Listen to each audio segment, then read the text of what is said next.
Yer yuzi bo'yicha urologiya operatsiyalarini, shu endoskopik operatsiyalarni, u bo'lishi mumkin prostata muammolari, u bo'lishi mumkin buyrakni almashtirib o'tkazishmi, u bo'lishi mumkin onkologik muammolar bo'ladimi? Mana shu inson o'rtoqlar yer yuzi bo'yicha 7,5 mingdan oshiq operatsiyalarni amalga oshirgan. Aynan shu insonni biz Farg'ona shahriga olib kelmoqdamiz. Agarda sizda yosh otalarimizda urologik muammolar bo'ladi, u bo'lishi mumkin jinsiy zaiflik, u bo'lishi mumkin buyrakdagi muammolar, nefrologik muammolar, CD yo'ldagi muammolar, urologiyaga oid onkologik muammolar bo'ladimi? Aynan mana shu direktor o'rinbosari Max Healthcare klinikasini eng ko'zga ko'ringan dunyo bo'yicha chempion vrachi haqiqatan Farg'onaga kelmoqda. Bu vrachlarni Avliyoxonaga olib kelyapti. Urologiya bo'yicha любой muammolarimiz bo'yicha kelsak bo'laveradi. Albatta, avvalambor assalomu alaykum.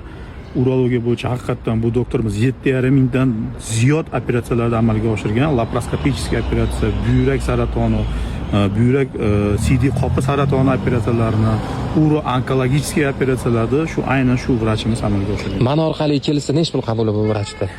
Qabulini 70 ming qilib beramiz aka. 70 ming so'm xolasa, Avliyoxon akam bitta like bosib kelib, katta vrachlarni mana shu inson olib keladi. Bu hali uyda vrachlar emas, rostdan ham katta vrachlar kelyapti. Jigarni almashtirish bo'yicha, jigar muammolari bo'yicha, onkologiyan любой turi bo'yicha 18-19 kuni kelishadi. Ekrandagi nomerlarga telefon qilib, hoziroq o'chirib olib qo'yiladi. Urologik muammolar bo'yicha bitta akamizga ko'rib olinglar.